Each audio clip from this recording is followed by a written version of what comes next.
It is the weekend update edition of Main Street Sports Today, presented by the Tennessee Orthopedic Alliance of Columbia. I'm Maurice Patton. That's Wade Neely. We're coming to you from the Lee Company studios of our respective homes, and we are in our homes, which is probably a good thing because outside of our homes, it is pretty darn wet and has been for about the last, 16 hours probably. Went out to a ball game last night. Thank goodness for Frog Togs. Didn't help my stats any, but got a helping hand from AJ Good on some stats last night down at Spring Hill, Lawrence County. So we were good. But yeah, if you're going to a high school football game tonight, be prepared. Be prepared, and kudos to you if you're going to one. But because it's going to be wet. Yeah, gonna be pretty gross. I mean, the weird thing about this, right, is last night, depending on where you were, was pretty nasty. Tonight is probably going to be pretty nasty, but I mean, there's a chance, even if you play in the morning or even if you play at night tomorrow, it could be pretty gross as well. Yeah, it doesn't seem to be subsiding anytime soon. So might be a good weekend to stay in and do nothing. You know, high school ADs don't want to hear that, but that's kind of where we're at, I think. So there will be some of us out at some high school games tonight, but a lot of it'll be because we have to, not because we want to. So Charles County is going to play tonight, and they didn't have school today. So wow. Okay. On the road at Lincoln County said, "Come on, we gonna play some ball over here at the pit tonight." At the pit, absolutely, yeah. We got a big show on this rainy Friday afternoon. In the second hour, we will be joined by Jordan D. Hill of Dogs 24/7. The college football schedule this weekend is not great, but Georgia does go to Alabama in a top 5 matchup, and that should certainly be fun. That'll be, appointment football tomorrow evening. So again, we'll have Jordan D. Hill checking in with us on that. In the next segment, we will be joined by Ben Arthur of foxsports.com. Going to talk a little Titans, going to talk a little AFC South, where 2 of the 3 0-3 teams in the National Football League reside. So we'll talk a little bit about the badness that is the AFC South in our next segment. We'll also talk a little Braves, as maybe they'll play this weekend, maybe they won't. I'm not sure how good it looks right now in Atlanta for them to get their series with Kansas City started, but we'll see how that goes. A little other Major League Baseball talk. We'll have some WNBA talk.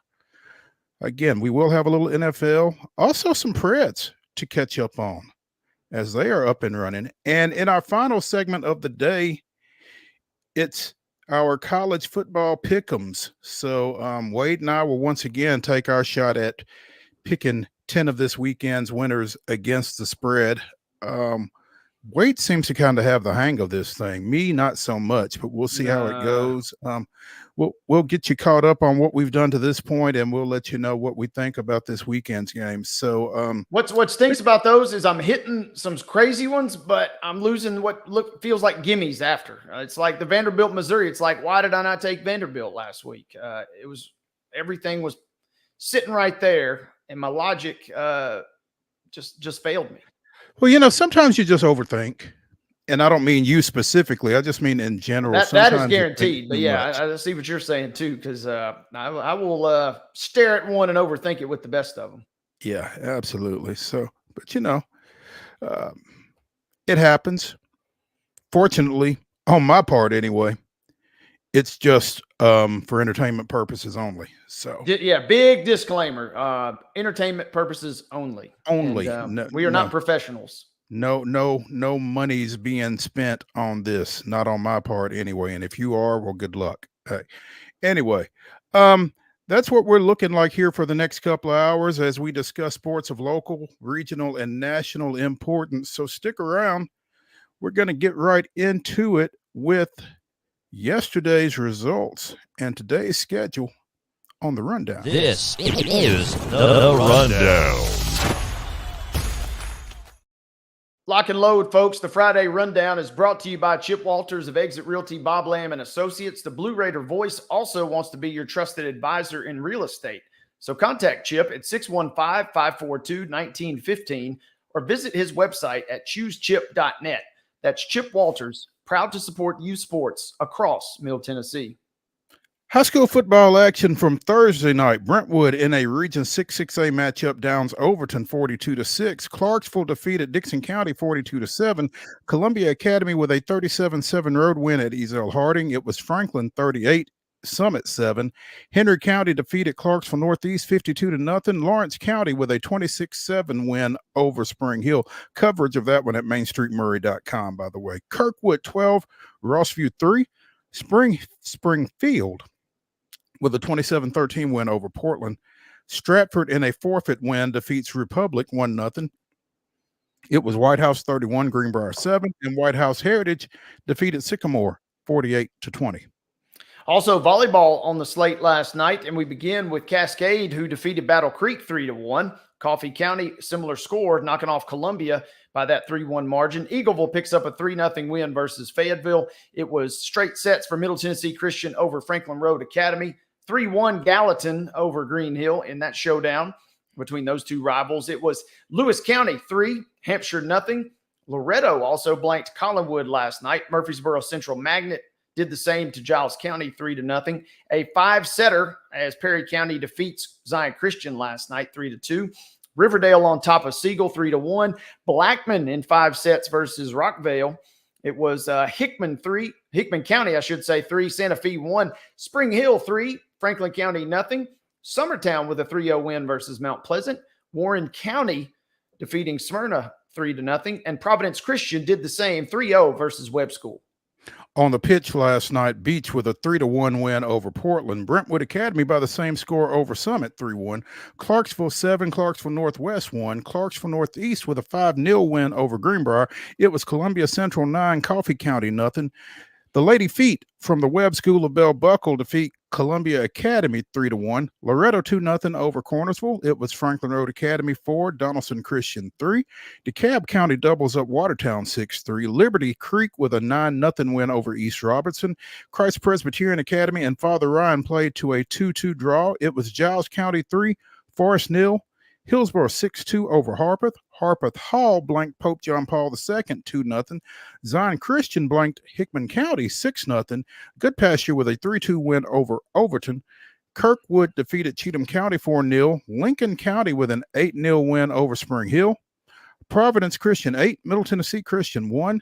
Montgomery Central defeated Creekwood 4-1. Page with a 3-1 win over Siegel. It was Culleoka 8, Richland 0. Smyrna with a 3-1 win over Laverne. It was Station Camp 9, White House 0.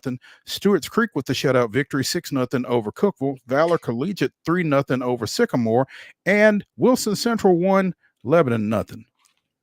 That takes us into our schedule for tonight. And as we've you can't say we didn't warn you. Bring an umbrella. Bring a lot of spare clothes. Bring some towels. You're probably going to need those by the end of the night. Yes. Multiple towels. As games are getting underway at 7 o'clock tonight. And here we go. We have Stewart's Creek, who's on the road at Antioch. Hendersonville will travel to Beach. Baylor taking on Brentwood Academy. BA hosting that one tonight. Laverne will be at Cane Ridge. Joe Burns is taking on Cheatham County. Collinwood is at Clarksville Academy. Tullahoma versus Columbia, but you got to go to Battle Creek to check that game out, right? Absolutely. Yeah, they're playing on the artificial turf up there. So that game's so big, it's got to be played on a neutral site tonight is the way you spin that one there. Yeah. Fairview at Creekwood tonight at 7 o'clock. Mount Juliet Christian and DCA. We'll get it on. DCA, your host there. Eagleville is hosting Wayne County tonight. East Nashville got that 9 home game schedule. They welcome Franklin Road Academy to East Nashville tonight. Briarcrest Christian is at Father Ryan. Ballard Memorial will be at Franklin Christian. Middle Tennessee Christian is at Friendship Christian. Green Hill is at Gallatin. CPA is traveling to Good Pasture. Summertown at Harpeth this evening. BGA is at Hunters Lane. Hillsborough traveling to Lawson tonight. And in a game you can hear on Pulaski Citizen Live, if you go to PulaskiCitizen.com, it'll be Giles County at Lincoln County in the Elk River rivalry tonight here, Mo. Also at 7 o'clock tonight, Hickman County travels to Loretto. McCallie is at Montgomery Bell Academy. Ensworth goes to Memphis University School. Montgomery Central hosts White House. Wilson Central is at Mount Juliet. We talked to Trey Perry of the Golden Bears about this one last night. It's alumni night over at Mount Juliet. Lewis County is at unbeaten Mount Pleasant in a big Region 5 2A matchup. Centennial travels to Nolensville. Rockvale is at Oakland.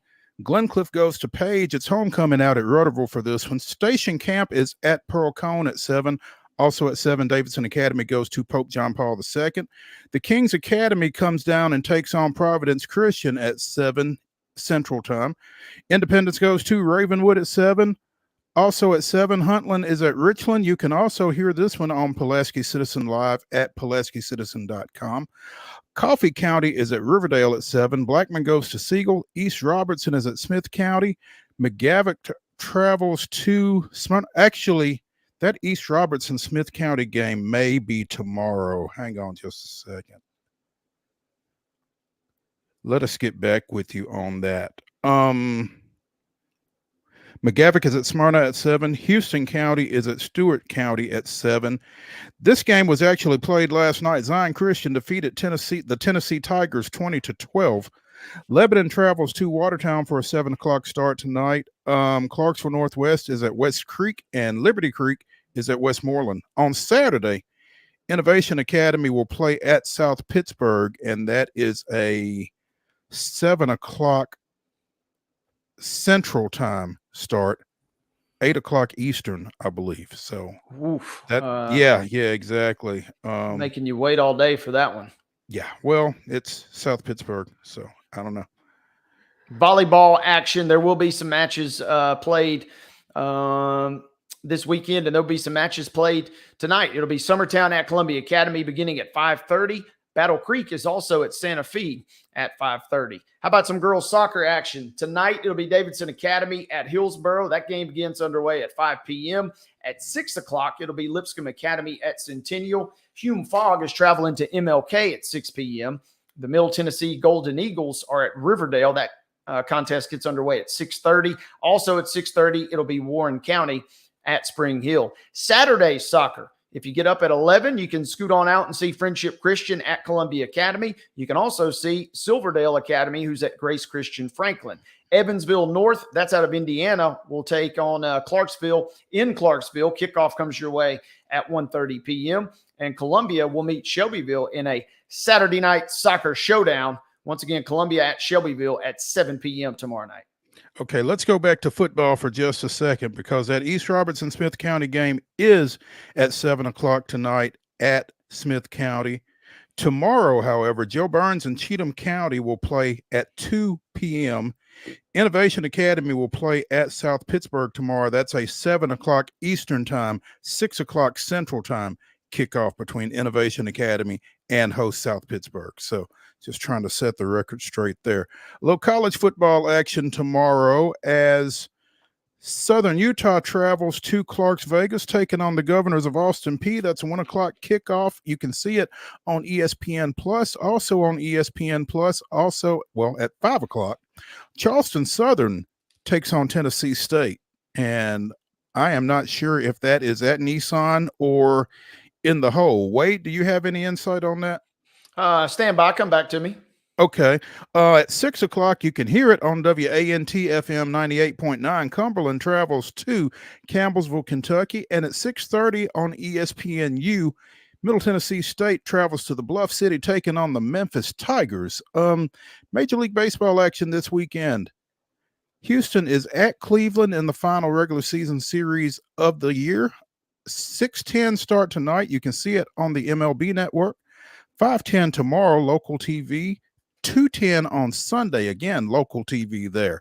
Kansas City is scheduled to play at Atlanta. 6:20 starts today and tomorrow. 2:20 on Sunday. All scheduled to be shown on Bally Sports Southeast, weather permitting. WNBA semifinal action Sunday. You've got the Aces and the Liberty at 2 o'clock on ABC, followed by the Sun and the Lynx at 7:30 p.m. on ESPN. Major League Soccer on Saturday, the Nashville Soccer Club travels to the New England Revolution. That is a 6:30 first touch. You can see it on Apple TV. NHL preseason action. Apparently, the Preds and Lightning that was scheduled for today has been postponed. They will play tomorrow, however, in Tampa Bay. That's a 7 o'clock puck drop Central Time. And ladies and gentlemen, that is your rundown.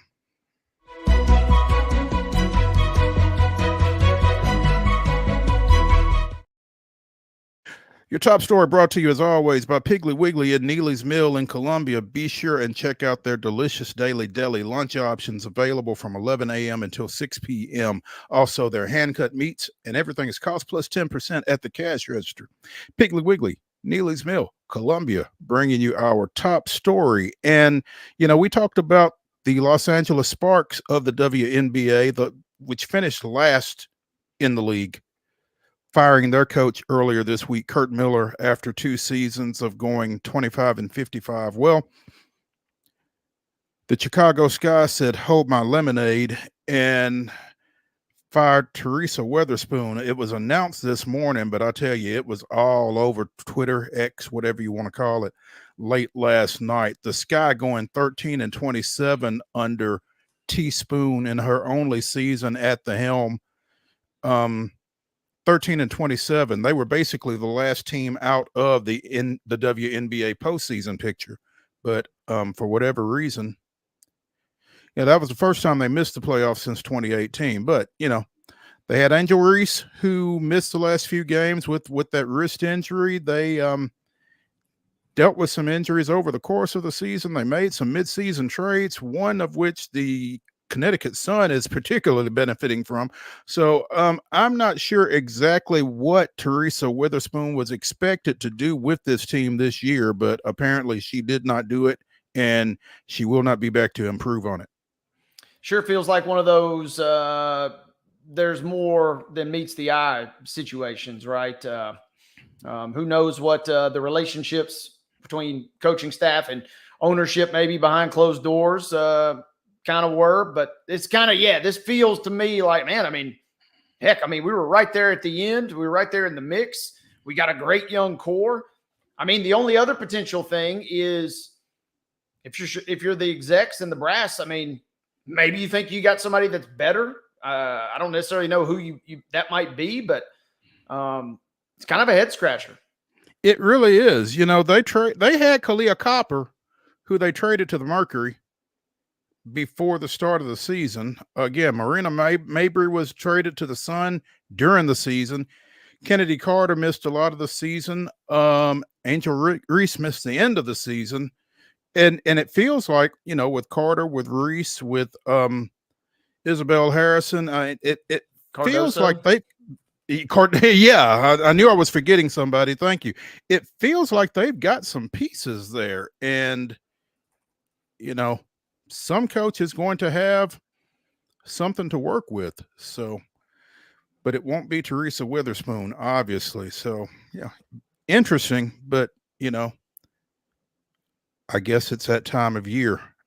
Let's go ahead and take a break here on Main Street Sports today. When we return to the Lee Company studios, we should be joined by Ben Arthur of Fox Sports, talking a little NFL, specifically the Tennessee Titans in the AFC South. So stay with us when we come back to the Lee Company studios here on Main Street Sports today, presented by the Tennessee Orthopedic Alliance of Columbia. After this.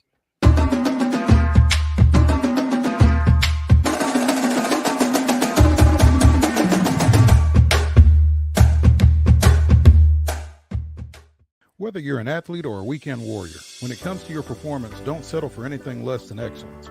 We're proud to announce that Mid-Tennessee Bone and Joint Clinic is now Tennessee Orthopedic Alliance of Columbia, where we are redefining sports medicine and orthopedics. Tennessee Orthopedic Alliance's team of expert sports medicine physicians understands the unique demands of your body. TOA Columbia specializes in personalized orthopedic care, offering state-of-the-art treatments for everything from sports injuries to joint replacements. Learn more at toacolumbia.com. So Busy Bee is a very close-knit family. We fight just like every family does. We have arguments, but we always come out with a solution to the problems. We don't just fight about what we want, we fight about what customers need. We want to make sure that every customer we go to is more than satisfied. And that doesn't just start whenever we show up at their door. That starts when we show up every day at work. We want to make sure that we are serving our customers to the best of our ability. He shoots, and he scores!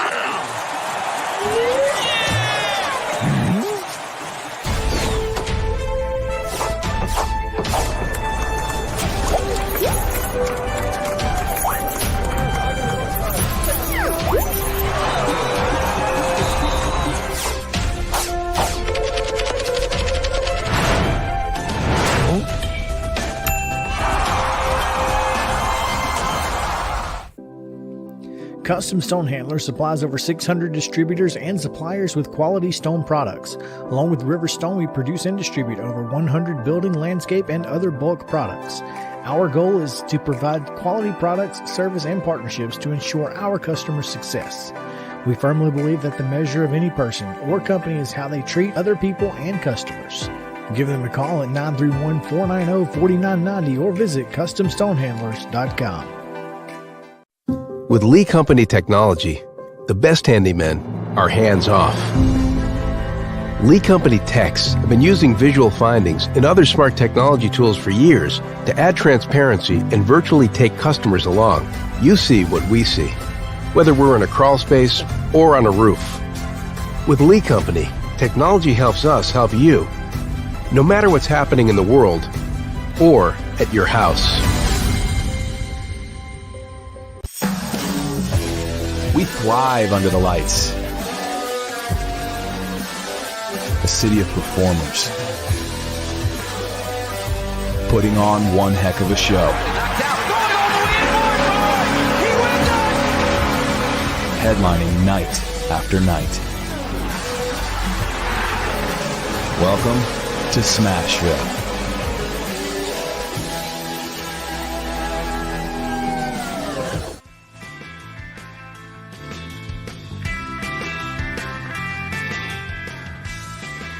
Welcome back to the Lee Company Studios here on Main Street Sports Today, presented by the Tennessee Orthopedic Alliance of Columbia. It's the weekend update.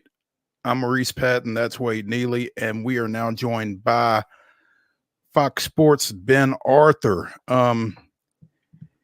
Ben is going to give us a little insight on the Tennessee Titans as they get ready for their Monday night matchup down at Miami against the Dolphins.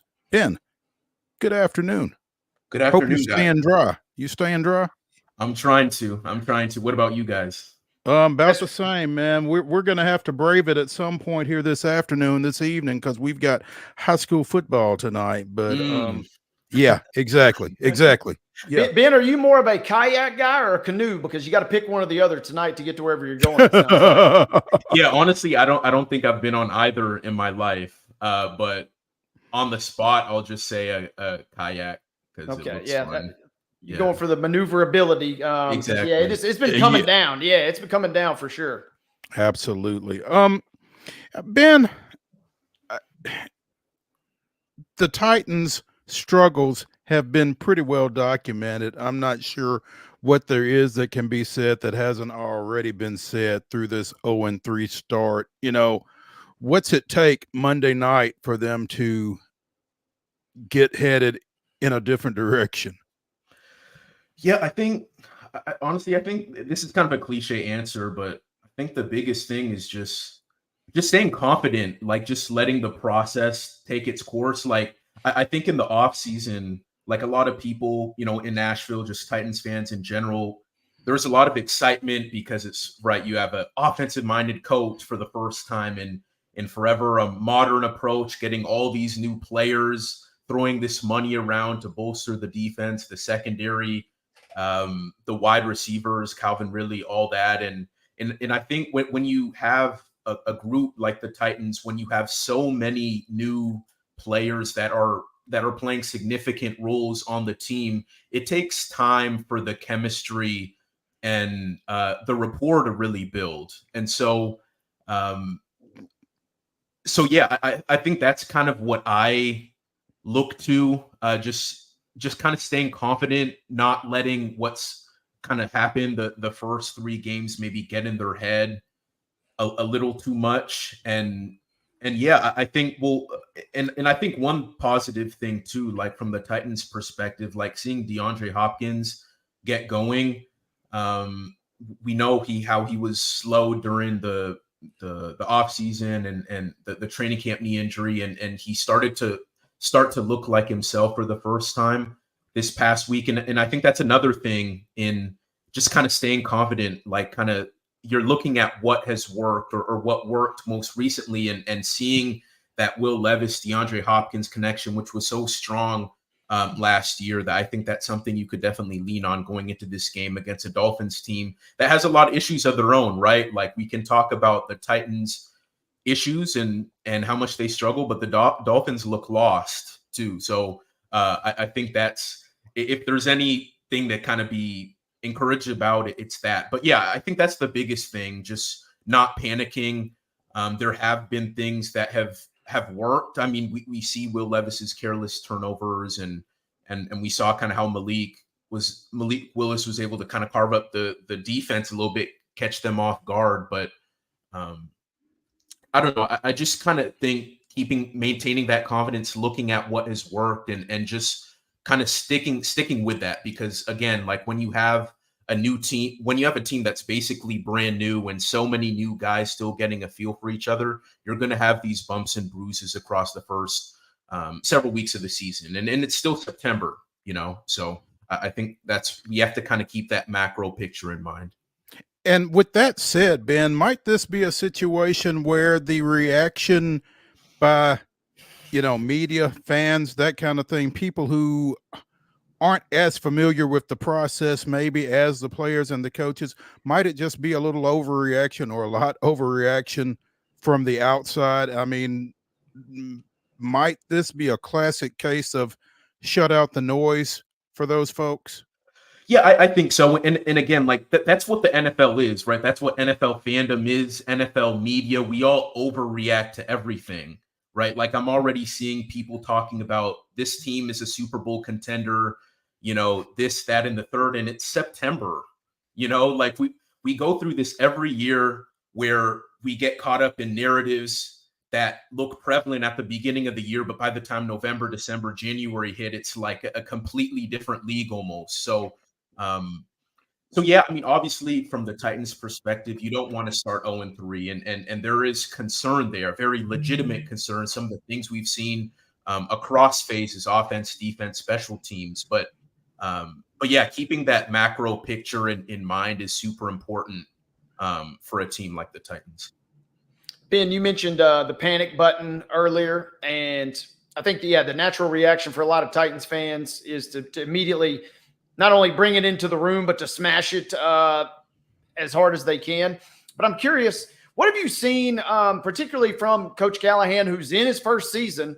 It's kind of wild to think about that we kind of heaped a little bit of expectations on the Titans with kind of a brand new coach. And I'm curious, what have you taken away for you personally from Callahan in his first 3 games as a coach, good or bad in your mind? Yeah, I think he's a coach. He's still trying to figure it out, right? Like first-time head coach. He's just 37 years old. The ups and the downs.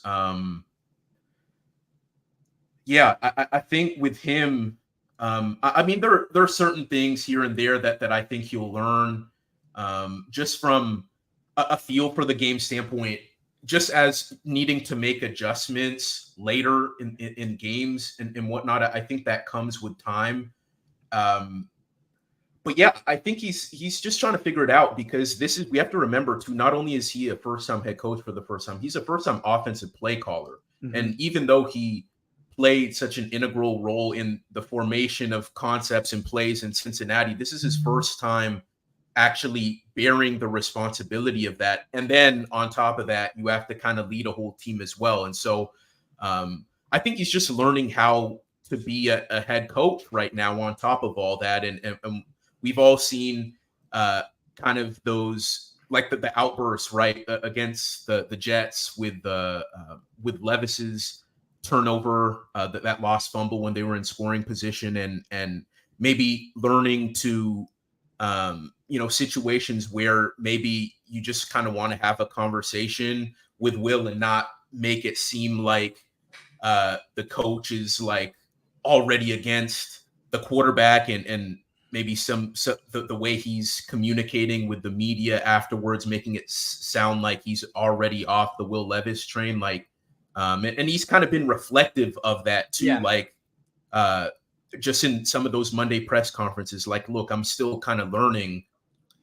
So yeah, I think that's the biggest thing. He's still learning how to be a head coach. He's still learning the nuances of being the guy as an offensive play caller and taking the bumps and bruises that come with such a young quarterback, right? Like Will Levis has only started 12 games in the NFL.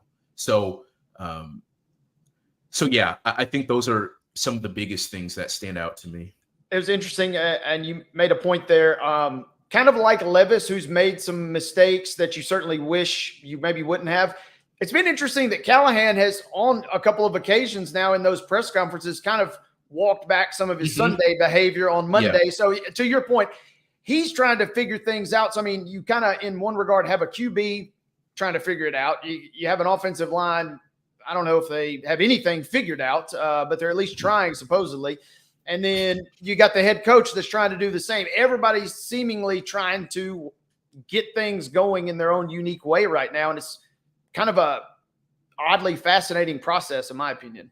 Yeah, I think, that's a great point you bring up. And yeah, I think Callahan is still learning how to like communicate, how to get certain messages across, right? Because I think from a media perspective, like a lot of us can appreciate how honest he could be, how transparent he can be about his feelings about certain plays and certain moments, certain situations. But there's that double-edged sword, right? You have to think about, okay, like how's the locker room going to react to this? How is my quarterback, who's still learning, going to react to this, right? Like how can I still maybe maintain that authenticity in terms of being authentic and transparent, but also putting out the right messages so that the team can react in the most positive way. And so yeah, we've kind of already seen that in real time through just 3 weeks. So I think that's going to be something we continue to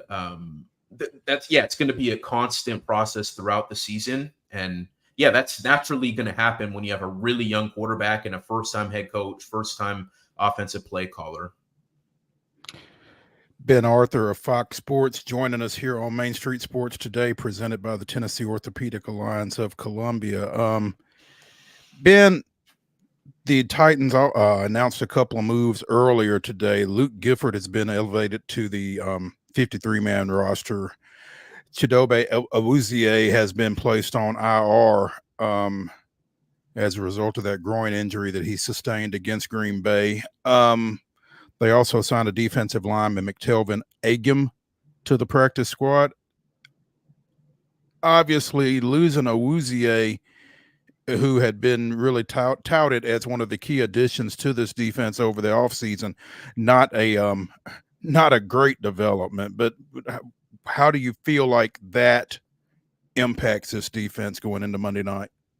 Yeah, it certainly has an impact, right? You look at the caliber of wide receivers that the Dolphins have in Jalen Waddle and Tyreek Hill. And of course, you have to look at, like, from the Dolphins' perspective, like, are they even going to get the ball, right? Because with the quarterback situation, you don't really know how that's going to play out for them. But regardless, like, alas, like that's significant, just an opportunity for Jarvis Brownlee Jr., who, having watched training camp, like he looked really, really good at times. And this is going to be an opportunity for him. He's going to be going back home. So it's kind of a cool storyline, just being a Miami kid, and probably going to get his first start there. And so it's going to be an opportunity for him. But yeah, overall, it definitely impacts the defense. I mean, the amount of resources they poured into the secondary, and having Denard Wilson, who's a secondary defensive back specialist, and to lose your second best cornerback, that's not a good situation. But I think if you're the Titans, you've been pleased with what Jarvis Brownlee Jr. has showed to this point, not only just through training camp and whatnot, but like kind of in a reserve role, and just the opportunity that gives him. And then I think this is the kind of game where I think you have to really depend on those guys up front, right? Jeffrey Simmons, Devondre Sweat, whoever the quarterback is going to be for Miami, you want to make them as uncomfortable as possible, whether it's Tyler Huntley or Skylar Thompson, if he's healthy enough, just really getting after the quarterback. And we've seen in flashes what Jeff and Tavondre can do with that rush in the interior. And so I think in a game like this, especially when you have when you lose one of your starting cornerbacks, you lean into that strength. And so yeah, and I know Jeffrey Simmons hasn't been completely like pleased just with kind of how the season has gone for him to this point, right? Like he's one of the top defensive tackles in the NFL, and he hasn't really done much of anything to start this season. So this could be the kind of game, the kind of situation where it seems perfect for him to kind of remind everyone who he is. So especially on Monday night, right? Monday night, where the big time players show who they are, right? So is this another? Will there be 2 games this Monday again as there were last week? I don't remember. Yep. Okay, yeah, who is the other one? This is the game, or this is the week that the Titans may not be. They'll be okay being on Monday night because the Lions are playing the Seahawks, and if the Titans stink it up, everybody's probably going to be watching the Seahawks and the Lions anyway. So maybe slip under the radar a little bit. Yeah, as much under the radar as you can go on Monday night. Yeah. Ben Arthur, NFL reporter for Fox Sports with expertise on the Tennessee Titans and the AFC South, joining us here on Main Street Sports Today, presented by the Tennessee Orthopedic Alliance of Columbia. You can find him on Twitter/X at Ben Y. Arthur, and you can find his work on the Fox Sports app. Ben, as I mentioned, the Titans are not the only 0-3 team in the National Football League. There are, in fact, 3 such teams. 2 of them reside in the AFC South. What is going on in Jacksonville? Everything is going wrong. Yeah, it's pretty unbelievable, too, because, I mean, this was touted as the best, from a talent perspective, the best team the Jaguars have had around Trevor Lawrence. Jaguars owner Shad Khan even said this is the best team the Jacksonville Jaguars have ever assembled. And for them to look this bad, to continue to regress after the collapse down the stretch last year, for Trevor Lawrence to look as bad as he did at times during his rookie season, right after kind of like this massive contract he signed, for them to look as lost as they do offensively under a guy who's a championship level offensive mind, it's really quite mind-boggling how they kind of got to this point. And the issues are on defense too. I mean, they've invested a lot on that defensive line. They have Trayvon Walker, Josh Hines-Allen. They signed Eric Armstead. Josh Allen they didn't sack him at all in that Monday night shellacking last week. So, yeah, it's hard to say what's going on. I mean, everything has gone wrong for them. I think it's kind of at the point where you have to kind of question, like, okay, are they maybe in their heads a little bit too much when things have kind of gone as poorly as they've gone? So yeah, something has to change quickly, and it doesn't help, right? Evan Ingram, one of your top players, is likely going to miss the game this week. Tyson Campbell, your top corner, is on IR. They have a bunch of injuries they're dealing with too, so it's like pouring salt on the wound as well. Yeah, so it doesn't look good. It doesn't look good in Jacksonville. It definitely looked worse in Jacksonville than it does in Tennessee. If Titans fans want anything to cling to at this time, it's that the Jaguars look like they're in much worse shape. We're not the worst 0-3 team, you're saying, right? Exactly. We're slightly better than the worst.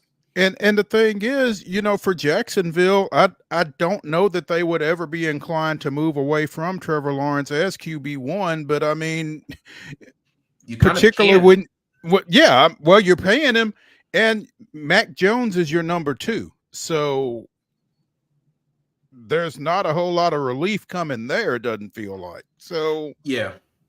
I think if you're, with Trevor Lawrence, I mean, from his perspective, good thing he got his contract, because Yeah. like if he didn't get his contract this offseason and you starting the year this year, then you have all kinds of other questions you're dealing with. But yeah, they're not in a position to where they can move off him after giving him a $275 million contract.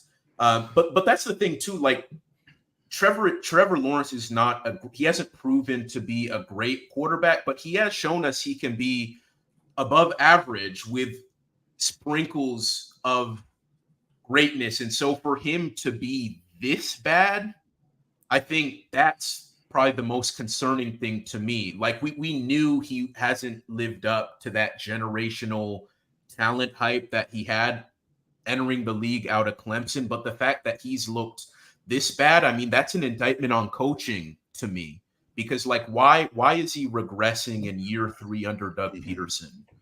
Like, so that's the biggest concern for me. So having discussed the quarterback situation in Jacksonville, having discussed the quarterback situation here with the Titans, is Anthony Richardson the second best quarterback in the AFC South? Wow, that's a really good and tough question. Starting quarterback, maybe.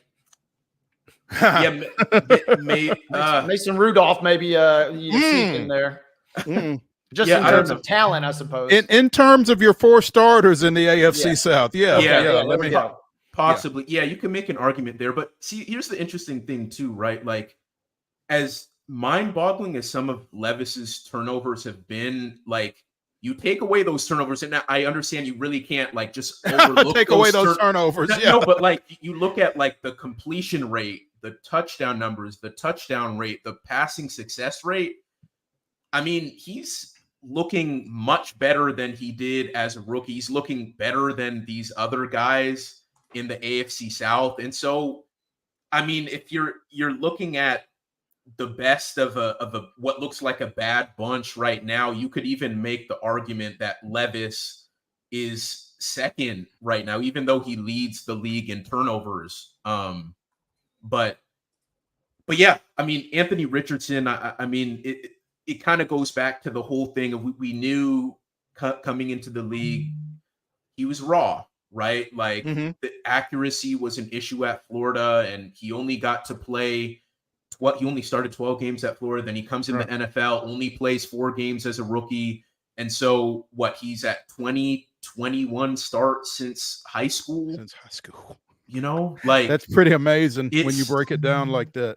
Yeah. And so so you see him missing. So yeah, some of the throws he's missing, I mean, it looks bad, right? Like routine throws that a guy in his position should make, but he's lost so much kind of development over just kind of being in the time he's been in the NFL. And he spent a good chunk of this offseason, right? A year where he's kind of supposed to be taking that year 2 leap. He was rehabbing the shoulder. And so he's lost so much development time that I think we can't totally be surprised about the product right now. His upside is as much as any quarterback we've ever seen, right? And we all know that, right? But because of all the development time that he's lost, I don't think we can be totally surprised at what we've seen. I think the saving grace in Indy is that you have Jonathan Taylor looking like Jonathan Taylor, right? Who he was when he won the Triple Crown rushing, when he's the Triple Crown rushing guy a couple years ago. He's fully healthy now. They're able to lean on him. So I think that's something you can lean on if you're Indy. Their defense has to be better. They did show improvement last week after a disaster of the first 2 weeks. But yeah, when you have a back like Jonathan Taylor and you could continue to try to incorporate some of those designed runs, simplify the game as much as possible for Anthony. As he continues to develop, I think you kind of smooth out some of those bumps and bruises that we're seeing. That's going to be an interesting matchup this weekend. The Steelers have looked like world beaters on defense, but when you kind of peel back the layers, the quarterbacks they've faced have not been the greatest. So I'm kind of fascinated to see what Richardson can do this weekend.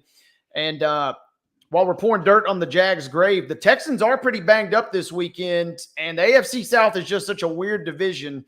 It kind of almost feels like we'll be sitting here next week and be like, how did the Jaguars win this game out of the Blues? So it just feels like it just feels kind of odd with the Texans being banged up with Tank Dell and a couple of their backs maybe even being out. I mean, it just feels like this league, just when you think you have a team figured out, especially this early in the season, they throw you for a loop. Exactly. Yeah, I wouldn't be surprised if the Jags ended up winning, right? Like, we can laugh about it now, like, oh, there's no way. With as bad as they looked and as good as the Texans are, even with their struggles, that there's no way that. But we see it happen all the time, right? We see it happen all the time. And Carolina won a game already. Yep, Carolina's won a game, and it's a division game, right? Anything can happen in division games, and the Jags are desperate at this point, right? And so I wouldn't be surprised to see this being a close game. And if I remember correctly off the top of my head, I think the last time the Jaguars won with Trevor Lawrence was against the Texans in Houston around Thanksgiving last year. So they're 0-8.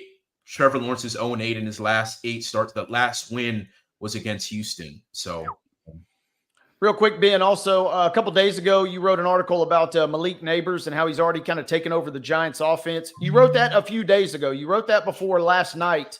And yeah, he was, banged up at the end of the game, but he single-handedly looks like the only real tangible threat for that Giants team right now. Yeah. And he's kind of, I think in a way, he can kind of save Daniel Jones, if that's even possible. Like, he seems like a star right now already. Exactly. Yeah. And I think having someone like that, I mean, you can really kind of masks some of those other issues that Daniel Jones and the rest of that offense has, just because of how dominant Malik Neighbors is already. Like, I always thought that Neighbors would be a great receiver in the NFL, but being this dominant this early, I mean, man, he looks like a top 5 he's performed like a top 5 receiver right out the jump. And he's a special talent. He could beat you in so many different ways. That's a special talent right there. Best receiver they've had since prime Odell. And also from LSU. Also from LSU, correct. Also from LSU, and the 6th pick overall, the one right before the Titans this year. Who I think a lot of folks, they went Joe Alt and Neighbors. Let's not forget, they go back to back right in front of the Titans, who I think are happy with Latham thus far. But man, they had 2 plucked right out from underneath them on draft night. Yeah, JC Latham, as bad as the O-line has been, JC Latham has actually been somewhat of a bright spot. You look at some of those advanced numbers from Pro Football Focus, like he's progressing. He's progressing at a nice rate, and with rookie tackles, but with tackles in particular, rookies, like it's going to be kind of a little bit of a bumpy road, but I think he's made a lot of good progress. So, yeah. Ben Arthur, NFL reporter for Fox Sports, with expertise on the Tennessee Titans and the AFC South, but obviously that's not all he does. Again, you can find him on Twitter/X at Ben Y. Arthur, and you can find his work on the Fox Sports app. Ben, we appreciate you taking some time with us this afternoon, and look forward to catching up with you again soon. Sounds good. Thank you, guys. Appreciate you. Appreciate it. All right. Hey, we need to clear up one thing before we go any further. We did not know if that Charleston Southern Tennessee State game this weekend was at Nissan or on campus. Wade has an answer for us. An answer. The game is going to be at Nissan. I love the TSU schedule, by the way. It just says Nashville, which, it's going to be in Nashville. We wanted to know where, but you go to the game notes. They tell you they'll be at Nissan, and that game kicks off tomorrow night at 5 p.m. And there we go. We got Eddie George, obviously coaching. Chris Sanders is going to be your ESPN Plus analyst. So a double dose of Titans tomorrow night. Oh, all Titans all the time. There we go. Hey, when we come back to the Lee Company Studios on Main Street Sports Today, presented by the Tennessee Orthopedic Alliance of Columbia, we'll talk a little Braves, talk a little Major League Baseball. So stay tuned when we come back.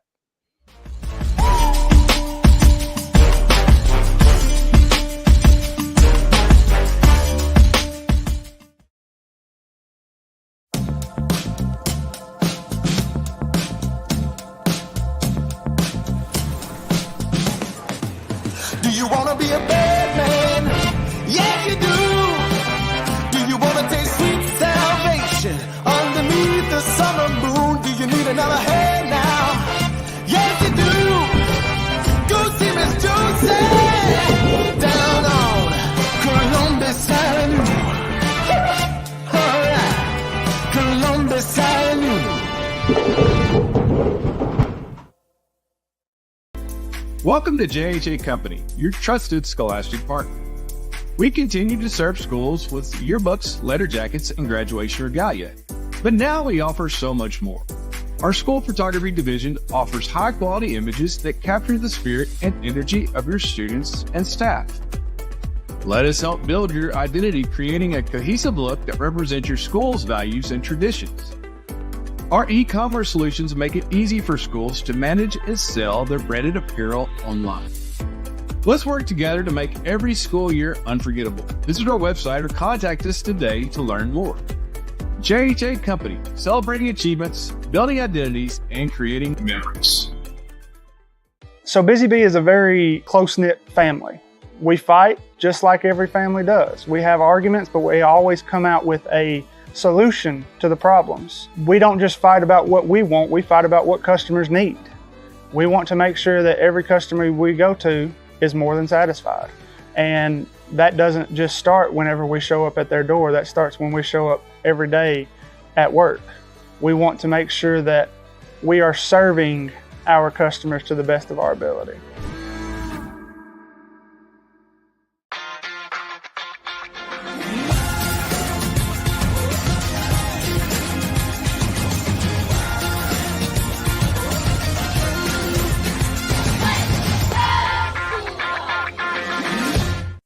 With Lee Company technology, the best handymen are hands-off.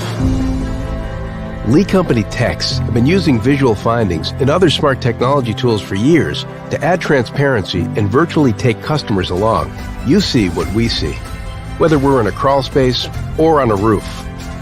With Lee Company, technology helps us help you, no matter what's happening in the world or at your house. Whether you're an athlete or a weekend warrior, when it comes to your performance, don't settle for anything less than excellence. We're proud to announce that Mid-Tennessee Bone and Joint Clinic is now Tennessee Orthopedic Alliance of Columbia, where we are redefining sports medicine and orthopedics. Tennessee Orthopedic Alliance's team of expert sports medicine physicians understands the unique demands of your body.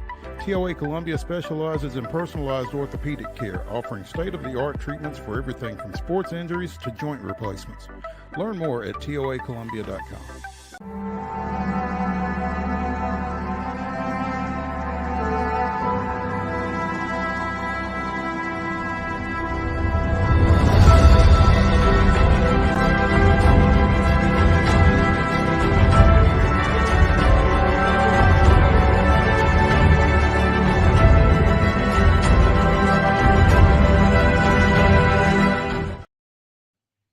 September 27th, 1996. Despite throwing a pair of wild pitches to give up a run, Mark Wohlers preserved John Smoltz' 24th victory of the year as the Braves won 6-4 at Montreal. For Wohlers, the save was his 39th of the season, setting a single-season franchise record. Oddly enough, Smoltz broke that record 6 years later, saving 55 games in 2002, a mark that still stands. That was this day in Braves history. Wow, the good old days. That 96 team that should have repeated as World Series champions. If I ever see Jim Leyritz out in public, it might not be pretty. But anyway. World Series Baseball 96, a Sega Genesis classic back in the day. um, the Braves are scheduled to return to Truist Park this evening. They are scheduled to play the Kansas City Royals at 6:20 tonight.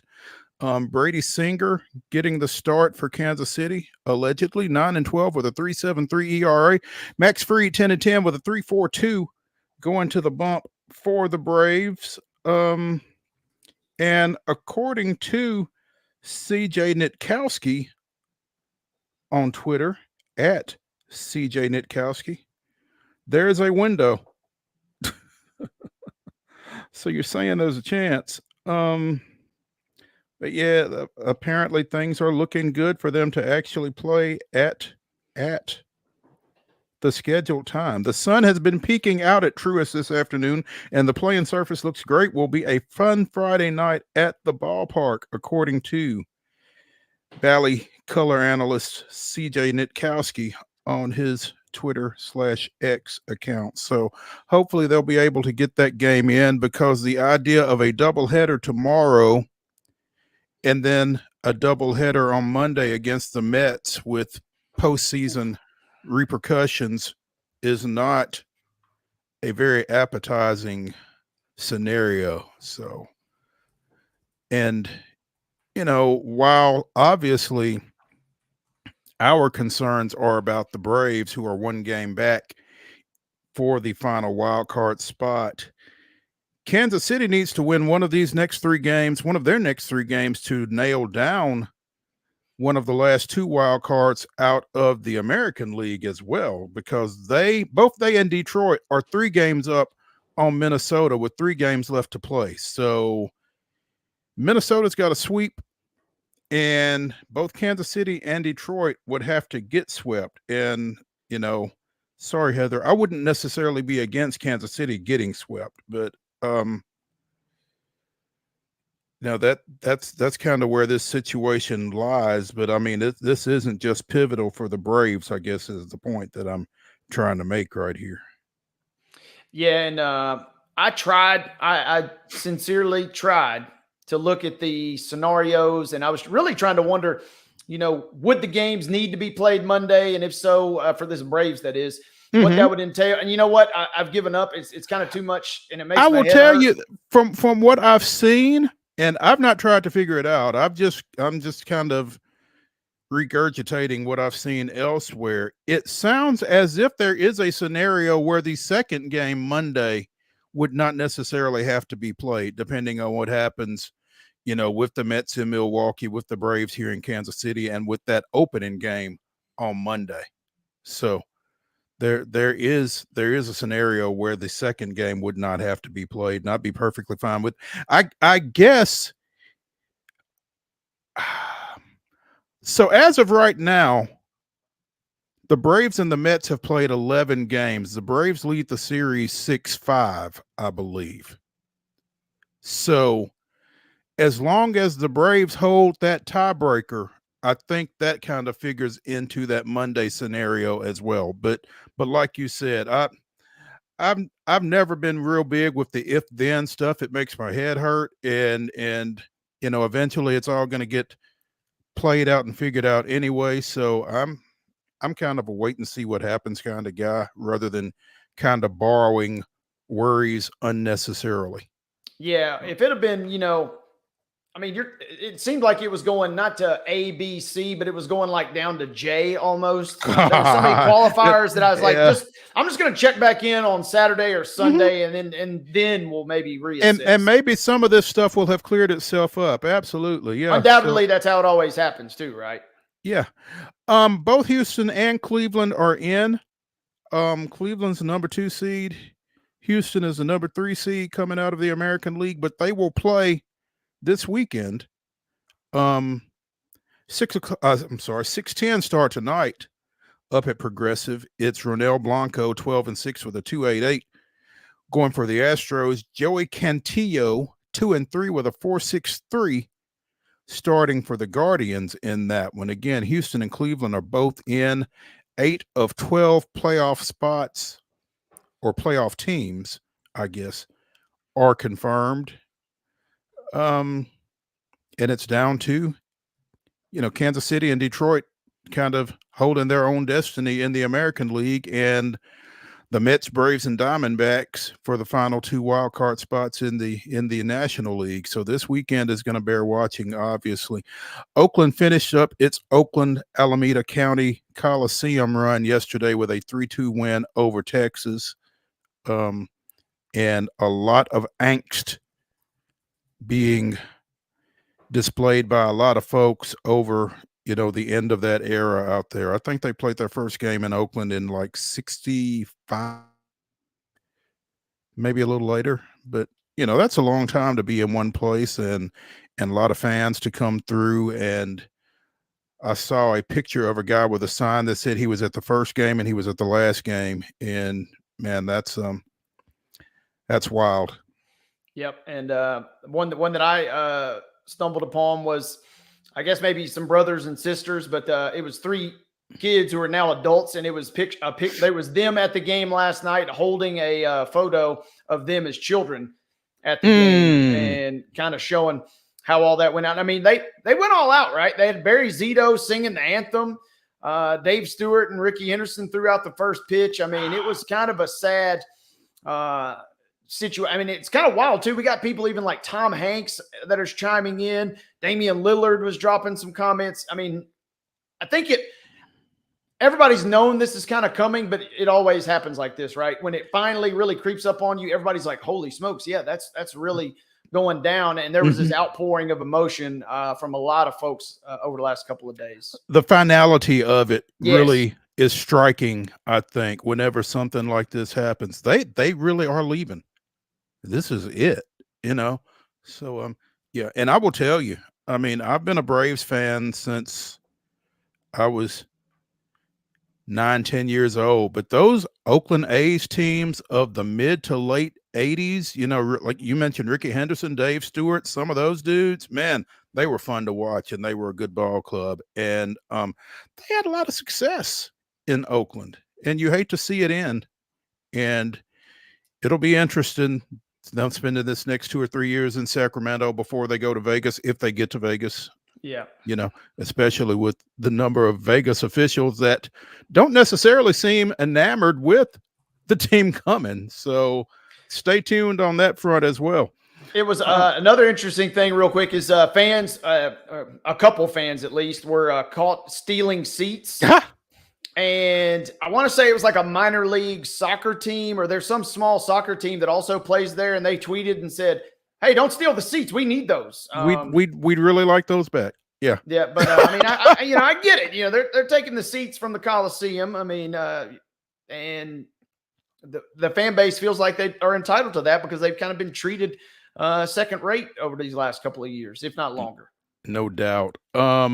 Speaking of second rate, if that, the White Sox defeated the Angels 7-0 yesterday, avoided setting the Major League record for most single season losses while dealing the Angels their most losses in a single season in franchise history. So the White Sox stave off historic ineptitude once again.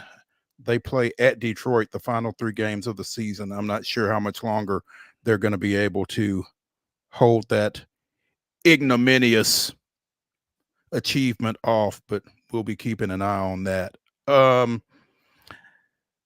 Let's go ahead and take a break here on Main Street Sports Today, presented by the Tennessee Orthopedic Alliance of Columbia. When we return to the Lee Company studios, we will dig into the grab bag. Stay tuned.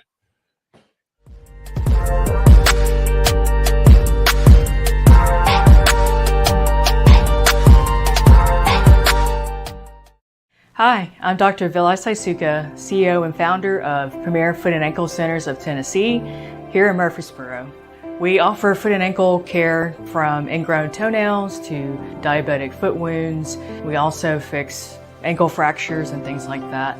Call us today to schedule an appointment. We look forward to seeing you. Because here at Premier Foot and Ankle, we believe that the journey begins with happy feet. Whether you're an athlete or a weekend warrior, when it comes to your performance, don't settle for anything less than excellence. We're proud to announce that Mid-Tennessee Bone and Joint Clinic is now Tennessee Orthopedic Alliance of Columbia, where we are redefining sports medicine and orthopedics. Tennessee Orthopedic Alliance's team of expert sports medicine physicians understands the unique demands of your body. TOA Columbia specializes in personalized orthopedic care, offering state-of-the-art treatments for everything from sports injuries to joint replacements. Learn more at toacolumbia.com. With Lee Company technology, the best handymen are hands-off. Lee Company techs have been using visual findings and other smart technology tools for years to add transparency and virtually take customers along. You see what we see, whether we're in a crawl space or on a roof. With Lee Company, technology helps us help you, no matter what's happening in the world or at your house. Jones & Lang Sporting Goods here in Columbia has been outfitting teams, officials, and anybody else from T-ball to college for 50 plus years. Be sure and check them out at 931-388-8060 or online at jonesandlang.com. Jones & Lang Sporting Goods, the look of a winner. Zion Christian Academy, zioneagles.org or 931-388-5731. You can schedule your appointment. Go tour their campus. It is beautiful over there, and you're definitely going to want to see it. Again, it's zioneagles.org. Give them a call, 931-388-5731, and schedule your tour today. So, you want to be a part of the Busy Bee team, huh? Well, how do you see yourself fitting into the organization? Oh, I get it. You want to be a weather bee.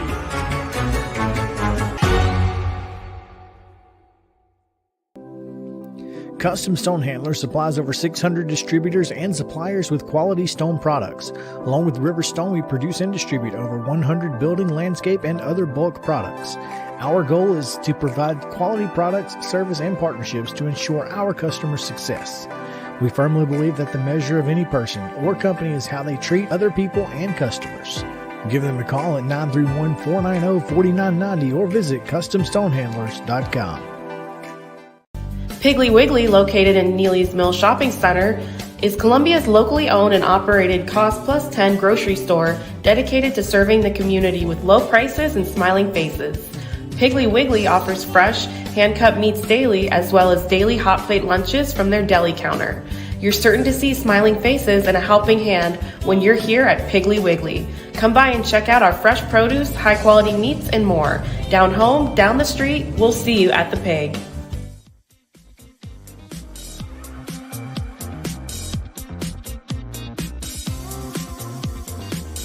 Our number 2 of the weekend update here on Main Street Sports Today, presented by the Tennessee Orthopedic Alliance of Columbia, starts right now. I'm Maurice Patton. That's Wade Neely. We're coming to you from the Lee Company studios of our respective abodes, and it is time to jump into the grab bag, where I guess we'll start with a little Thursday night football last night, as the Dallas Cowboys kind of got what Dak Prescott referred to as a narrative-changing 20-15 win over the New York Giants in NFC East action. Now, I don't know. Maybe I don't know enough about the NFC East. I don't know, but my initial reaction to that is I think Dak's putting a little bit more on that than maybe it should be. I don't know how much of a narrative that you change if you are supposed to be a good team by beating the Giants by 5. Yeah, and hand up, Mo. I got to tell on myself. I did it again. I watched the game last night, and I even knew going into this one that I had no business watching. But I had Lawrence County and Spring Hill on the bottom TV, and I had this one on the top, and it was one of those games. I kind of wasn't even watching it so much as I was just had it on in the background at times. I was paying more attention to the game that you were at last night because it was kind of a snoozer. We talked with Ben in the first hour about Malik Neighbors. Him and CD Lamb were the only real highlights in the game for either team, in my opinion. And then New York tried an interesting strategy of just trying to field goal kick their way to victory, which the Steelers did earlier this year, but they're not as good as the Steelers, I don't think. And so Dallas survives. And yeah, I don't know. I mean, I know you want to beat your rival, but you're 2-2. I don't know how much the Cowboys have changed much of a narrative just yet. I don't know that. Again, it's the Giants, man. I don't know that this and as I'm looking at an article here on yahoosports.com, it's Dak's 13th straight win over the Giants. I mean, this is what you're supposed to do. Beating the Giants for the 13th straight time, I'm not sure that changes any narratives. Losing to the Giants for the first time in 13 games, that certainly would have been a narrative alterer, I guess. But I guess the biggest thing for Dallas at this point is Micah Parsons was carted off with what looked like a lower leg, possibly ankle injury. And, I don't know that anything good comes out of a win if you're Dallas when you possibly lose Micah Parsons. No, and it was crazy because Parsons gets dinged up, and I don't think it was back-to-back plays, but it was within 2 or 3 plays later that Neighbors gets dinged up on the sideline, and more on him in a moment. But he goes, so 2 of your stars for your respective teams go out. It was an ugly game. There was a lot of penalty flags. It was kind of fun though, because Al Michaels has gotten grumpier and grumpier with the assignments that he's gotten, and well, I mean, you can understand. I mean, no one wants Thursday night really outside of like the first game of the year and maybe Thanksgiving. The rest of them are usually clunkers. And when you talk about the matchups that you're getting on Thursday nights in particular, I can see why he might not be very happy.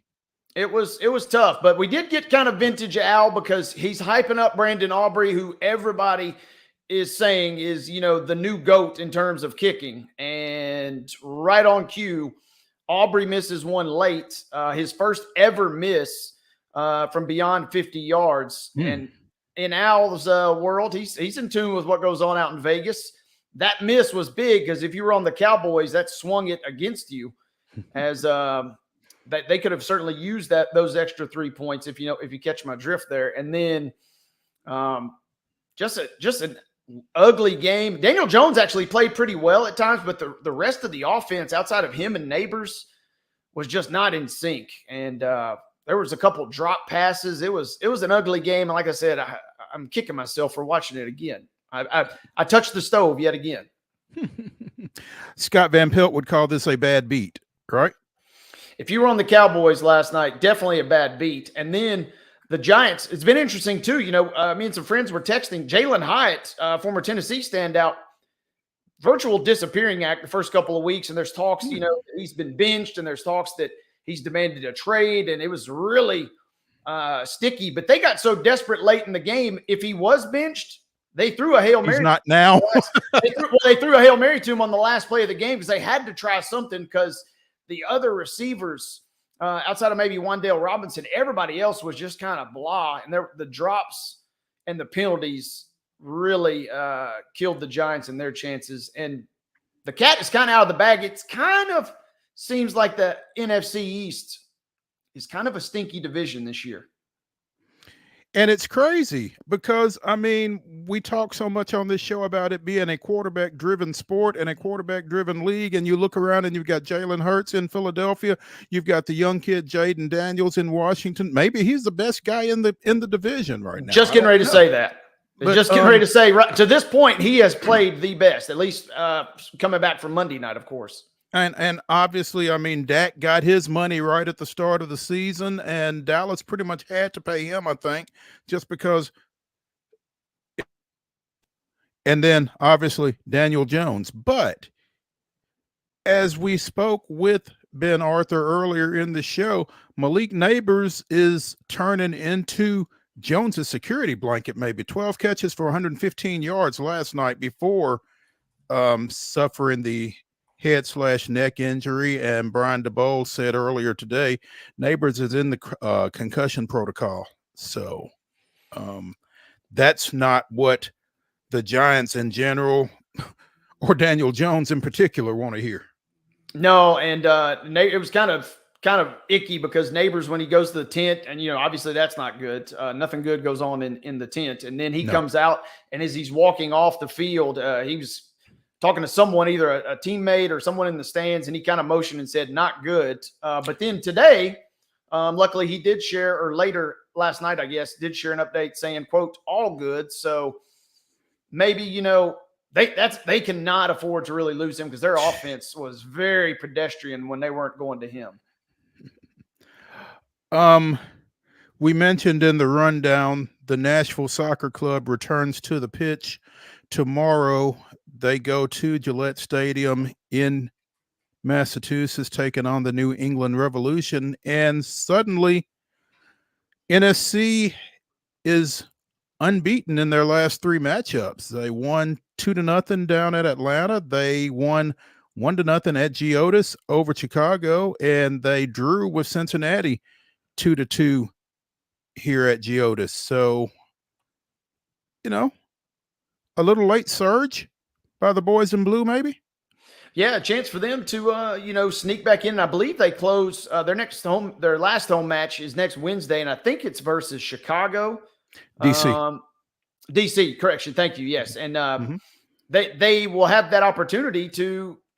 The schedule is kind of broken well in their favor. They stubbed their toe versus several of these teams earlier in the season, including the Revolution, who they either drew to or lost. Either way, it was a bad result at home. And we talked about it then. We said that was a bad situation. But yeah, they've kind of salvaged a little bit. I don't think it'll be enough to, really fuel them, even if they get into the playoffs, to maybe make a real run. But at least you can kind of start putting some pieces together and kind of restore a little excitement down the stretch. Yeah. We mentioned the Preds. They announced earlier today that their game tonight at Tampa Bay has been canceled as a result of Hurricane Helene, but they were scheduled to play back-to-backs in Tampa Bay. Tomorrow night's game is still on, and apparently tonight's game has been rescheduled to Monday. So they're still going to get 2 games in down at Tampa Bay. It'll just be tomorrow and Monday, not tonight and tomorrow. So preseason action continues for the Preds as the regular season is right around the corner, and I'm not ready for it. It's amazing that we are this close to hockey season. October 10th versus the Stars, going to be on ESPN Plus, I'm reading here. They'll be on national TV 9 times this season. I don't know how many they were last year, but seems like that seems like more. That seems like more. And as we've talked about their, roster adjustments over this offseason, there seems to be a lot of excitement around this franchise right now with some of the offseason moves that they made. So we'll see how that goes. Speaking of Hurricane Helene, or Tropical Depression Helene, depending on where you are or how it's being referred to, I guess. App State's game at home against Liberty has been canceled. The release from Appalachian State says that the storm has, quote, caused severe impacts to App State, the town of Boone, and surrounding areas. Apparently, the game will not be rescheduled. And, that's kind of unfortunate for both these programs, I think, in terms of, their high-powered group of 5 status. This was going to be a game that, for the winner in particular, would likely loom pretty large in their CFP chances as the season progresses. Yeah, and the main thing is App State is ready to get back on the field and shake off that loss to USA, where they gave up like 60 points or whatever that number was. 48. Excuse me. Just 48. Let's not make it any worse than it was. Yeah. My bad, folks, for the App State fans out there. But yeah, this would have been a sweet one, especially if you somehow do pull it off. They put a little respect on the Sun Belt's name with the win there, and a sneaky good group of 5 matchup. Yeah, we are deprived, and it kind of does stink that it's not going to get made up. Absolutely. As of right now, Georgia and Alabama is still on for tomorrow, and on a weekend where there's not a whole lot of high-powered matchups, this would qualify as one. When we come back to the Lee Company studios here on Main Street Sports Today, presented by the Tennessee Orthopedic Alliance of Columbia, we're going to discuss Bulldogs Tide with Jordan D. Hill of Dogs 24/7. Stay with us.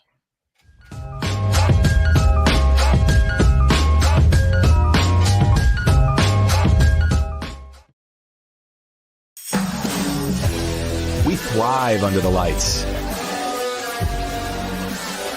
A city of performers. Putting on one heck of a show. Headlining night after night. Welcome to Smashville.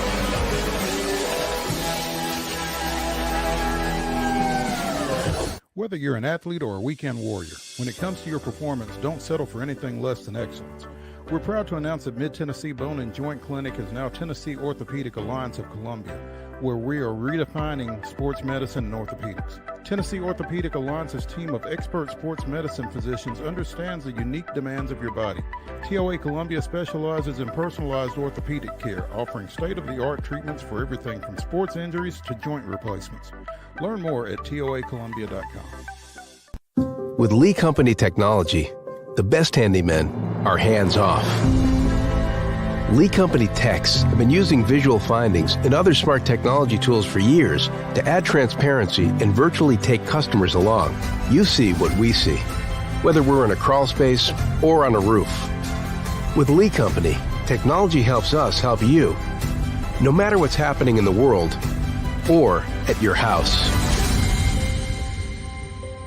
Jones & Lang Sporting Goods here in Columbia has been outfitting teams, officials, and anybody else from T-ball to college for 50 plus years. Be sure and check them out at 931-388-8060 or online at jonesandlang.com. Jones & Lang Sporting Goods, the look of a winner. Zion Christian Academy, zioneagles.org or 931-388-5731. You can schedule your appointment. Go tour their campus. It is beautiful over there, and you're definitely going to want to see it. Again, it's zioneagles.org. Give them a call, 931-388-5731, and schedule your tour today.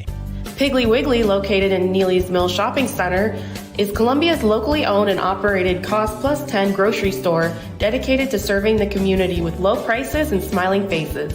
Piggly Wiggly offers fresh, hand-cut meats daily as well as daily hot plate lunches from their deli counter. You're certain to see smiling faces and a helping hand when you're here at Piggly Wiggly. Come by and check out our fresh produce, high-quality meats, and more. Down home, down the street, we'll see you at the Pig.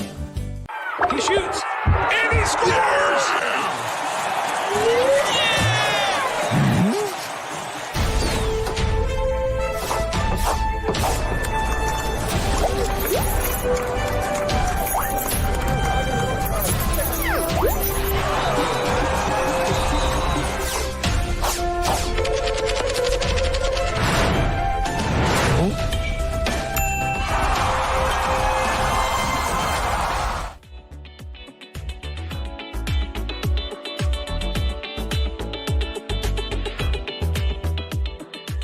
The Weekend Update continues here on Main Street Sports Today, presented by the Tennessee Orthopedic Alliance of Columbia. That's Wade Neely. I'm Maurice Patton. We are now joined by Jordan D. Hill of Dogs 24/7 to talk a little Georgia, Alabama, as the Bulldogs and the Tide will tee it up at Bryant-Denny Stadium on Nick Saban Field at 6:30 tomorrow evening, local time. Jordan, what's up?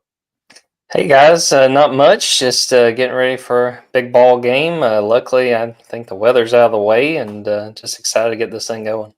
Yeah, it's not the only game in town, but besides this matchup of the number 2 and the number 4 teams in the country, both undefeated at 3-0, not a whole lot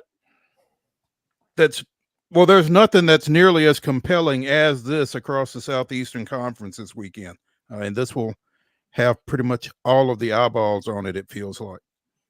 For sure. And you look at a situation where, I've heard people this week talk about, well, has this game lost some luster because of the 12-team playoff? Whoever loses this one's still in it. And I get that. But, I look at it from a perspective with these two teams.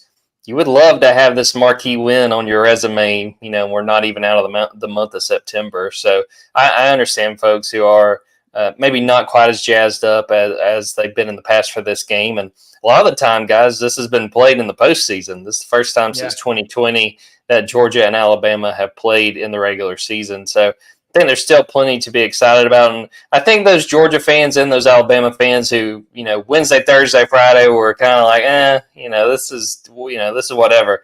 I think they'll be whistling a different tune when we get to the game going on Saturday night.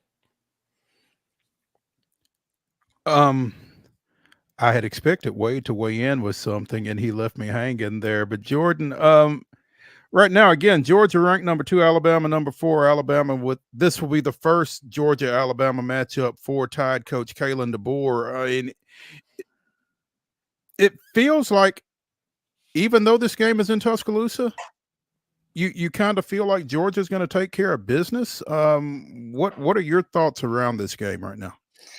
I mean, it's funny, and I think I've surprised some people, but I've actually picked Alabama, and a lot of that has to do with what we saw from Georgia last time out. Struggled at Kentucky, and the big question for me, and it kind of boils down to, I think this is a prove-it game for Carson Beck and this offense. I thought that they struggled really across the board, aside from Trevor Etienne in the run game against the Wildcats. Need to see Carson Beck go out there, play with some confidence. It kind of felt like he was holding back a little too reluctant against Kentucky, and Kentucky took advantage and had Georgia on the ropes. Offensive line struggled against Kentucky, and now you're talking about they're going without starting right guard Tate Ratledge, who had to have ankle surgery. He's going to be out probably for at least the next month.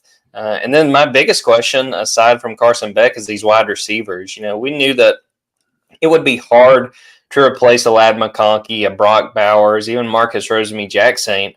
And, outside of that Clemson game, they just really haven't been able to do as much. And the biggest thing that I think we took for granted, obviously you want those guys making plays downfield.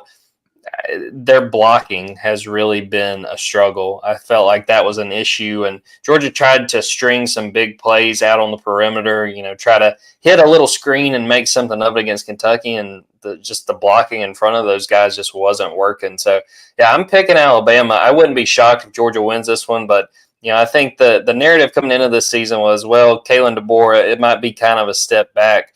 They might not go undefeated, but I do think this is still a very talented Alabama team, and I think it's going to be hard to beat them on the road. Jordan, I was going to ask you about Alabama. Interesting tide this year in the sense they throttled Western Kentucky, and they pretty well took care of Wisconsin, especially once they knocked Van Dyke out of the game. But that South Florida game, which ends up 42-16, was kind of weird and eerily close, down the stretch. I guess I'm curious, what are your concerns? What are your question marks if you are Alabama in your mind? Yeah, I mean, with Alabama won that South Florida game, I don't know if I've ever seen a more misleading final score. If people were just looking at the box score, the final score, you would have no idea how close that was. And I mean, I think the biggest thing to me starts with what I thought was one of the biggest issues in that USF game was its offensive line. Alabama was really struggling. They'd had some injuries earlier this year, though it does sound like they're back on track. And I think the biggest thing is Caden Proctor. Folks may remember his name. He's a guy that was at Alabama, left for Iowa for, I guess, 4 or 5 months, came back to Alabama. He had gotten hurt before the start of, I want to say that was the Western Kentucky game, but he's back. I think they're back on track with the offensive line. So that's one big question, is to see if that offensive line can handle Georgia defense that is going to try to get after Jalen Milroe to have a chance. And then really besides that, I want to see this Alabama secondary. I think, again, it kind of goes back to what I was saying about Georgia's receivers. I think Georgia's going to have to create some explosive plays to have a chance in this game. I think Ryan Williams, the freshman, I don't know if you guys have heard this, only 17 years old. I don't know if that's come across at all. But to be serious, though, he's going to make some plays. Georgia's got to be able to match it. How does Alabama's secondary step up? They've got some good players, got some inexperience at one of the corner spots. Can Georgia take advantage of that and make the plays through the air that they got to? I also wanted to ask you, this is simplifying things way too much on Alabama's side, but how good of a game does Milroe need to have in your mind for Alabama to win? Does he need to play phenomenal, or can they get by with, middle of the road performance from him and still take this game? I think middle of the road, as long as we're talking about not turning the football over. And I would encourage folks to go look at his stats from the SEC title game. I don't remember them off the top of my head, but they weren't outstanding. You kind of came out of that game and looking at the numbers, you're like, well, I mean, he only did that, but he was able to keep drives alive. He was able to run the clock when Alabama needed to. I mean, I think about toward the end of that game, a key play, he takes off on a long run to get a first down, nearly fumbles at the end of the play. Javon Bullard gets a hand on the ball and almost knocks it out, and Jalen's able to recover. But no, I don't think he has to play out of his mind again. I think we're so used to this being a neutral site game, whether it being in Atlanta for the SEC title game or it being for a national title, that we're kind of underrating the fact that it's in Bryant-Denny. You know, I think it is going to be loud. Obviously, there's going to be a lot of Alabama fans. I think as long as Jalen Milroe goes out there, doesn't turn the ball over, plays efficient football, and is able to keep Georgia on its heels enough, that can be enough.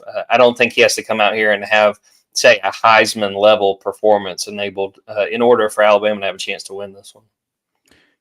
That said, Jordan, if he does come out and have a Heisman level performance and Alabama does win, what does that do for him in terms of the Heisman?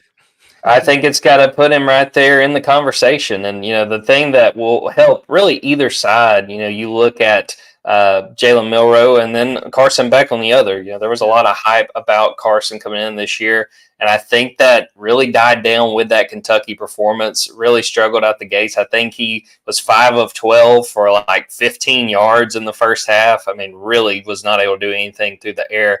But you have a game like this, you can assert yourself as part of the conversation. I mean, you look at some of the people that are in the Heisman race right now, but think about how much things can change by the time we get to a month from now. You know, right. This is still really early in the season. So, yeah, if Jalen Milroe comes out there and tears what I think is a good Georgia secondary part, makes plays through the air, makes plays with his legs, then, yeah, I think he immediately becomes maybe not the top guy in the conversation. I still like Travis Hunter and what he's done, but he would certainly put himself as a part of that conversation with a lot of key games ahead for him to show what he's got.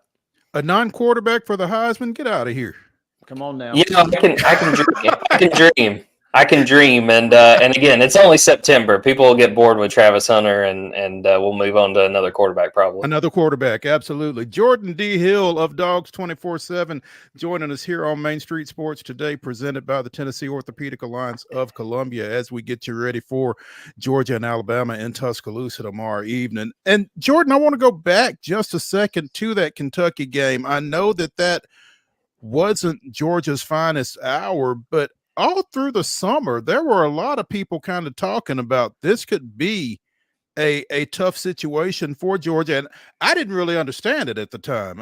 I kind of get it now, 13-12. But, you know, what was it that people saw that was creating that kind of talk about that game in terms of, you know, this is a game that Georgia could slip up. This is a game Kentucky could win, blah, blah, blah, blah, blah.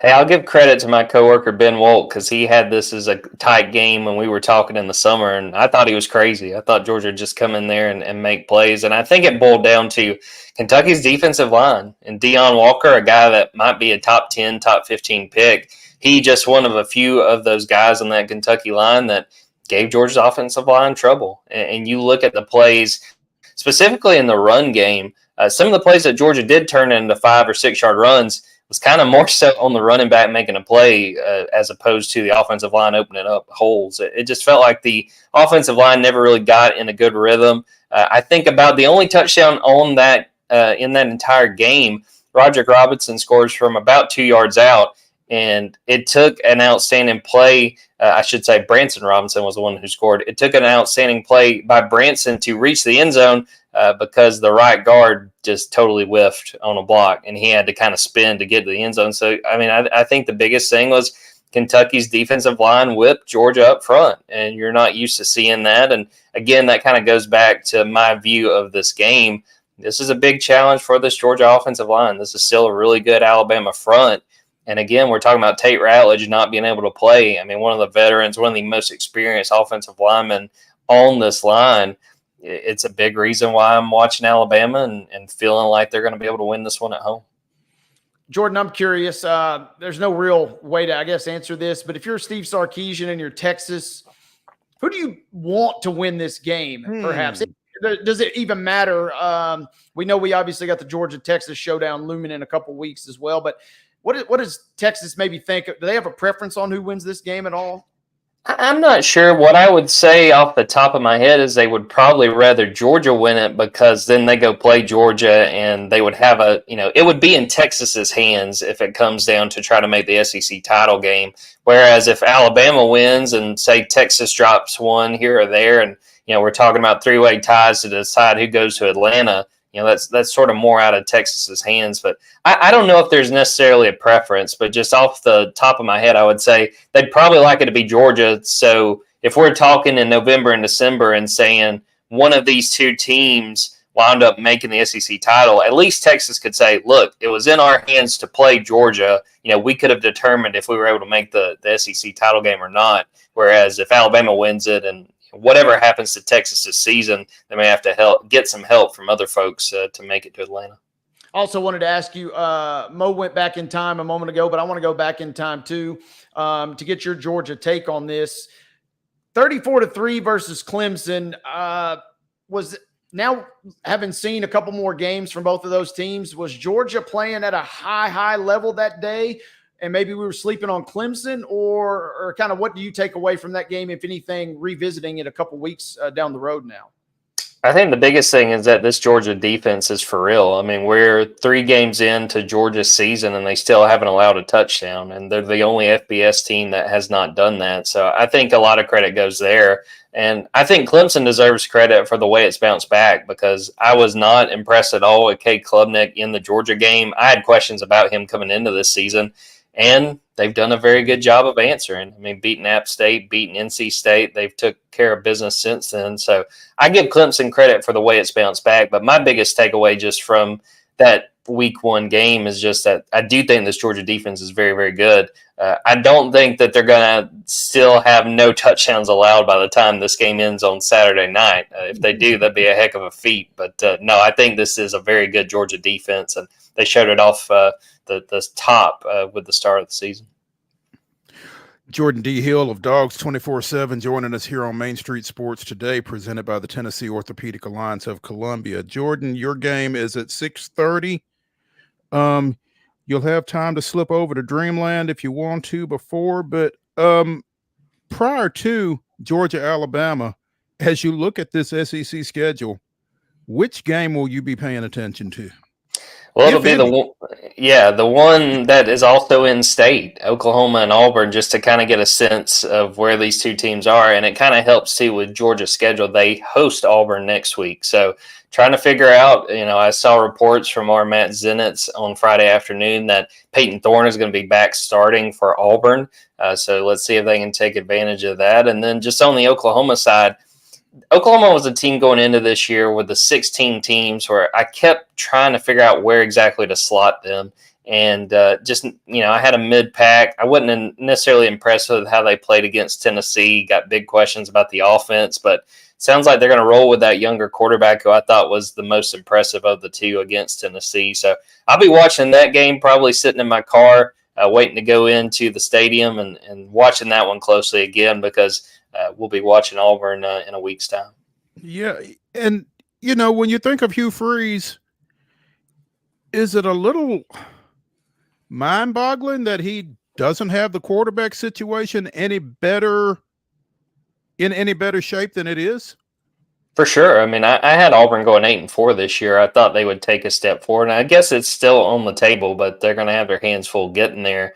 And yeah, I mean, I understood their strategy of, okay, we didn't play great on offense last year, but we didn't have great receivers. We're going to really put the resources there and put Peyton Thorne in a situation where he has no choice to play better, and he just hasn't. He just made bad decisions, turned the ball over. I think total Auburn threw 4 interceptions in that game against Arkansas. Again, Hugh hasn't done a great job of stepping up and defending his quarterback, but I will say that, a lot of it comes down to Peyton Thorne making good decisions, and he's going to have to if they're going to beat Oklahoma on Saturday. there are quarterbacks who have played for Hugh Freeze who would tell you that stepping up and defending his quarterback is not necessarily in his wheelhouse. One that Wade and I are a little more familiar with. Wade a little bit more so than me. So Dr. Bo in the house. yeah, that's apparently a thing. But around here in Nashville, there are folks watching that Auburn quarterback situation because Hank Brown, the guy that started last week, played at Lipscomb Academy. So, Nashville is kind of proud of its quarterbacks in the SEC right now. Marcel Reed doing a fantastic job out at Texas A&M and hoping that maybe Hank Brown can kind of solidify that spot if Thorne keeps throwing it to the other team for Auburn. So a lot of folks around here will be keeping up with that one as well, I guess. Speaking of Texas A&M, they've got Arkansas coming to town tomorrow. Arkansas sneaky 3-1. And could be 4-0 if they would have just taken care of business at Oklahoma State. Right.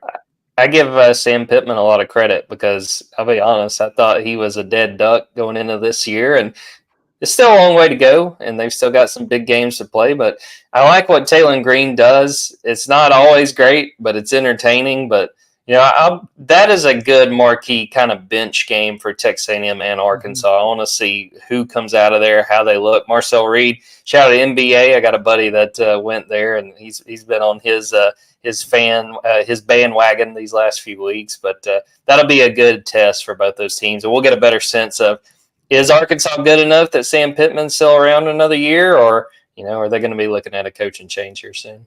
Yeah, think about that, Jordan. Or I guess I want to ask you, deep down, what do Arkansas fans want? Do you want the success this year, knowing it might keep Sam Pittman around, or are you okay maybe go ahead and ripping that Band-Aid off a little bit earlier? The problem is, I think they would be fine with him winning if it's like 7 or 8 games. The problem is, I do think that Arkansas fans are going to remember how quickly it can all fall apart. I mean, Chad Morris. My question would be, if you're an Arkansas fan, who you go get. Now, my thought before this week was, well, Barry Odom at UNLV would probably be a good option because he was the defensive coordinator there at Arkansas. They've been really good. Now, I don't know if you want Barry Odom after everything that's been going on with the NIL situation and the quarterback, and maybe that's not enough to hurt Barry's candidacy at a job like that. But yeah, to me, there's not an obvious, like, well, you go get that guy and you just roll with it. I think if you can win 8 games, you say, hey, we've had it a lot worse. We'll just stick with Sam Pittman and see what we can do. It's interesting, Jordan, that you bring up Barry Odom because he's been in the SEC once. It didn't go great. How much does that weigh into his candidacy for a job like Arkansas? Well, I mean, I think it definitely has to. And I think it's a situation, too, that you have to wonder, how exactly it would be different than when he was at Missouri. Now, he had big shoes to fill at Missouri, replacing Gary Pinkel, and they'd had so much success. Mm-hmm. And I mean, I do still think it's hard to win at Missouri in the SEC, which is why Eli Drinkwitz deserves a lot of credit. I mean, it would definitely have to be weighed in, but I will say this, guys, what he's done at UNLV, I don't think it's ever been done at UNLV. I mean, they were traditionally one of the worst FBS programs, and they've turned it into a winner. I do think he deserves credit for that. And I do think part of it, too, when you look at Arkansas, somebody's going to go hire Barry Odom. So there's going to be a part of Arkansas where you say, do we want to let him go and see him have success somewhere else, at a Baylor or wherever else? That kind of has to weigh into it, too, of, okay, if we don't get him, somebody else probably will. As long as we're going down this rabbit hole, how much longer is Drinkwitz at Missouri from the standpoint that, sometimes you got to go? I'll tell you what I would do if I was Florida is I would go after Eli Drinkwitz. And as someone who follows the Georgia-Florida series, I think that would be fun just from the back and forth that we'd see from Florida and Georgia. But, yeah, I mean, it's very dangerous unless you just love where you're at and you would rather be unemployed than coach anywhere else. Then, at a certain point, you do have to jump. I mean, we see coaches that outstay their welcome and it again, he's done a great job at Missouri. But it's not sustainable. I don't think so. I don't think so. And again, that's credit to what he's done. But Right. you don't have the East anymore to kind of have that crutch of playing the Vanderbilts and the Kentuckys and the South Carolinas every single year. If I'm him, Florida makes a whole lot of sense. I would do that. And if he stays another year, if I'm Auburn and this Hugh Freeze thing doesn't work out, I go after Eli because he was a GA with Gus Malzahn. He's been at Auburn. I don't know if he would do that because he's close with Gus. But I think Eli, Florida could do a whole lot worse than go get Eli Drinkwitz. Yeah, we're just sitting here assuming that Florida's going to be open. Now, Billy Napier is number one on coacheshotseat.com, but he's still got a job as of right now. All I can tell y'all is I hope he's got the moving boxes. That's all I'll tell you. Hey, Jordan, I did want to ask you, we are contractually obligated to ask at least one Vols question. Speaking of coaches that are not on the hot seat, how good does Tennessee look, and how high can they climb in your mind based on what you've seen, and how nervous, I guess, are Georgia fans potentially, if at all? Well, I think they should pay attention because I do think that Tennessee game, that is in Athens in November, I think most folks kind of overlooked it because all of Georgia's big games or Georgia has several big games on the road, Alabama, Texas, Ole Miss. I think it was very easy to say, oh, yeah, and they also get Tennessee at home. Well, we see this Tennessee game, this Tennessee team, it's legit. I like what I've seen. Super impressed with the defense at Oklahoma. Yeah. Need to see Nico play a little bit better. I mean, those fumbles kind of helped Oklahoma hang around, but I believe in Tennessee. I think they've got a chance to be on that cusp of the playoff. I don't know if they'll make it, but I do think they're going to be part of that conversation.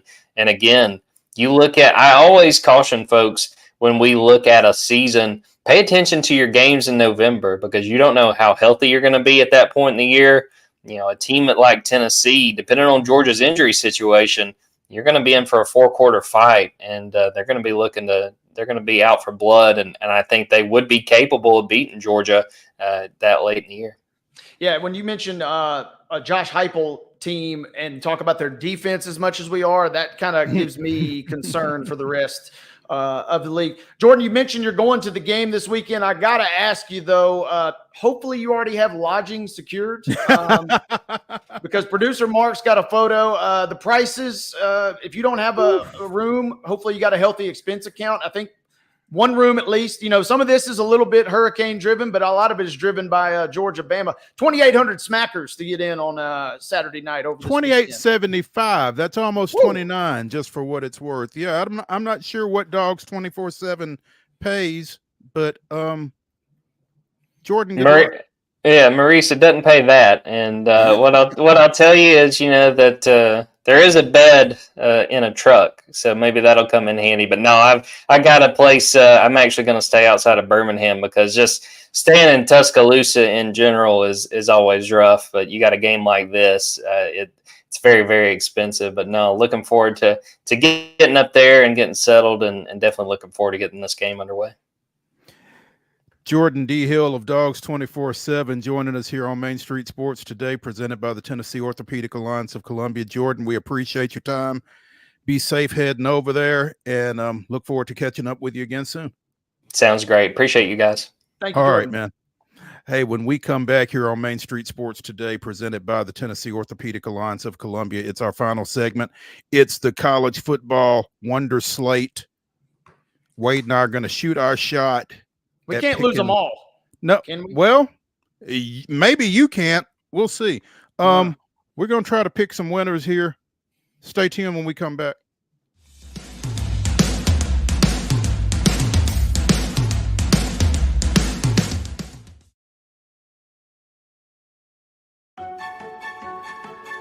So, you want to be a part of the Busy Bee team, huh?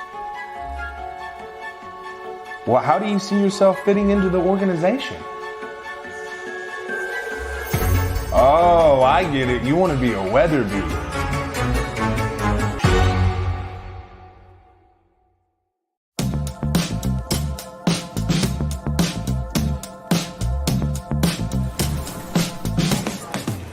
Do you want to be a bad man? Yes, you do. Do you want to taste sweet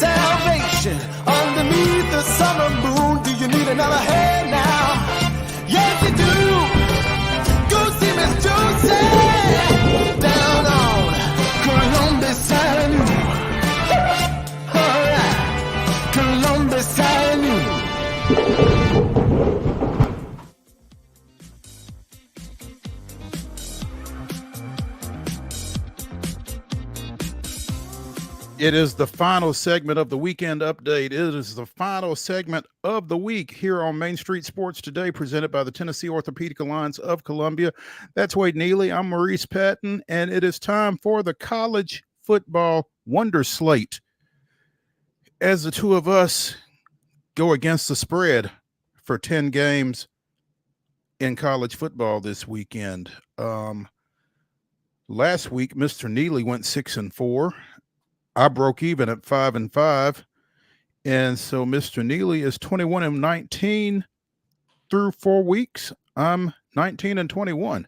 So I'm not necessarily chasing Wade, though. I'm just trying to, if I can get as many right as I get wrong, that's pretty much a good week. So. Yep. We just want to stay in the game, right? And if we can just be, you only got to win like, what is it, 53 to 54% to be a profitable sports bettor. They say that stat always seems really insignificant, but it's also, it's way more complicated than that. So yeah, we're biding our time, and we can't lose them all. Maybe we can win them all. And let's kick it off. We'll test our mettle here. Mo, when you get up tomorrow and you kick on ABC at 11 a.m., you have Kentucky. We just talked about them at Ole Miss, one of the few teams we did not mention in our last segment. But Ole Miss is favored by 16. Who are you taking? 16 is a lot, but it's in Oxford. And, it's kind of tough to pick against a Lane Kiffin offense. I'm going to go with Ole Miss. I'm picking Ole Miss as well, but man, this just feels like a sneaky game where Kentucky randomly keeps it kind of close and they lose by like 14 or 10, and you're like, 16 is a funny number right there. I mean, because again, 2 touchdowns is a Kentucky cover. 2 touchdowns and a field goal is an Ole Miss cover. So yeah, it's iffy. And these odds come from Caesars. So depending on where you're shopping, at least you're not looking at 17, which seems like a bridge too far, at least for me personally. So we're both locked in there. Let's move ahead. Also at 11 a.m., number 22, BYU, the Taco Bell Darlings. They are at Baylor, who is reeling perhaps after that loss to Colorado. But Mo, Baylor is favored by 3. What's up with this on Saturday morning? I don't know what's up with this, especially after what BYU did at the Little Apple this past weekend. So, I mean, going on the road and winning big is not something that's foreign to the Cougars. And with that said, I'm going with BYU. Not a bad pick. And I got to take Baylor in this one. I feel like something's up. Something's in the water. And I picked Baylor to win outright in our Pulaski Citizen Pick'em pool. And I got to go with Baylor. This just seems something's fishy. I don't know what it is just yet, Mo, but something's fishy in this one. We shall see. BYU, I'm not going to make a 5-layer burrito bet, but please don't. let's just say that I'm cautiously picking Baylor in this one. That'll be a fun matchup at 11 a.m. Also 11 a.m., number 20, Oklahoma State at number 23. You mentioned Kansas State hosting the Pokes, and the line is 5. K-State is favored by 5, Mo. I took K-State at home last week, and they did me dirty. But I feel like this Wildcat team will bounce back. I'm going to go with K-State at home again here. I'm picking Oklahoma State in this one, and I think this is going to be a good game. And I think OK State could even win this game outright. So keep your eyes on the Pokes. Kansas State, I'm just not sure where they're at after they got beefy melted, if you know what I mean, last weekend by the Cougs. That caps our 11 a.m. games. Let's move right along. 2:30 ABC kickoff, a game only a fan of either of these teams could love. Number 21 is Oklahoma is at Auburn. Auburn is favored by 1. Who do you like in this one? I like the new quarterback for Oklahoma. And so basically that means I'm picking Oklahoma to win it outright, I think. But yeah, I like Oklahoma in this one. I just think the quarterback situation at Auburn is a little bit too unstable for them to be able to pull this one off, even at home. I'm with you, and I'm taking Oklahoma. Oklahoma can't – I don't think they're as bad as Tennessee potentially made them look, and maybe, like you said, a fresh shot of life. This is a weird quarterback game. Whichever revolving door quarterback plays the best, maybe amongst the 3, 4 that may even play in this game, will win. I think Oklahoma finds a way to win that one. The game everybody's talking about at 2:30 Mo on FS1. Fresno State goes to UNLV. You ever heard of them? UNLV is favored by 2.5 this weekend.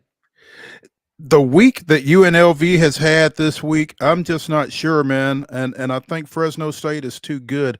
I like Fresno State. And again, at 2.5, you're pretty much picking the Bulldogs to win this one outright, but I like Fresno State. I'm going to take the running Rebs. It could come back to bite me. The quarterback, the backup QB could fall flat on his face, but I think they have a little extra mojo trying to prove everybody that it's the team and not the quarterback that has deserted them, or the backup running back, I guess. But I digress. Give me UNLV in that one. Speeding along, Arkansas at Texas A&M. Texas A&M is an underdog at home, 5.5. Is favored by 5.5 this weekend. We were just talking about Marcel Reed. I know we're speeding along. I'm going to take Texas A&M at home right here. I'm riding. I'm digging what the Hogs are selling right now. And I don't know if, again, you want Sam Pittman long-term. This is what you want. But give me the Hogs, and I think they at least cover, maybe win that game. That's at 2:30 on ESPN. Also at 2:30 on Peacock. Louisville at Notre Dame, 15-16 in the polls. Notre Dame is favored by 7. Louisville is better than Northern Illinois, I think. Yes, you would think. And so, but 7 points is a lot. This might be a field goal ball game. I'm going to go with Notre Dame, but I'm very uncomfortable doing so. I'm with you for all the reasons you just said. And I just don't know enough about Louisville. Shame on me, I guess. But I'll take it. Moving right along. Number 19, Illinois at number 9, Penn State. Illinois won the big one last Friday at Nebraska. Can they cover 18 points? Penn State is favored by on the road. Man, Penn State's favored at home. Penn State is favored at home. I'm going to go with Penn State, but I'm almost as uncomfortable with this one as I am with Notre Dame. I feel a little more confident about Penn State. I think Illinois, great team. Maybe just getting a little too big for their britches just yet. This might be a little reality check, but be on lookout. James Franklin, he's prone to do some funny things, so that maybe they don't cover that number. Biggest game of the weekend, number 2, Georgia at number 4, Alabama. Alabama's a 1-point dog at home. I'm picking Georgia. I listened to Jordan, and I understand all that, but I think Georgia really wants to put the taste of that Kentucky game out of their mouth, and going on the road to Tuscaloosa would do that, I believe. I'm taking Georgia. Give me the Tide in this one. It'll be fun. I hope Milroe has a good game. Final game, stay up late for it, 9 p.m. Boise State is a 6.5-point favorite at home versus the undefeated Washington State Cougars. Give me Boise at home on the blue field. I can't go against you there. I want to pick Washington State. They got the mojo going, but yeah, Boise State is rolling right now. Keep your eyes on them throughout the rest of the season. There you have it. Those are our picks. We will see how they go. That's going to do it for the weekend update here on Main Street Sports today, presented by the Tennessee Orthopedic Alliance of Columbia. I typically tell y'all to go watch a high school football game on Friday night, but you're excused if you don't tonight. But be sure and check out Main Street Preps for all of your high school football coverage this weekend, and we will see y'all right back here Monday, 2 o'clock. Main Street Sports today, presented by the Tennessee Orthopedic Alliance of Columbia. We'll talk to you soon.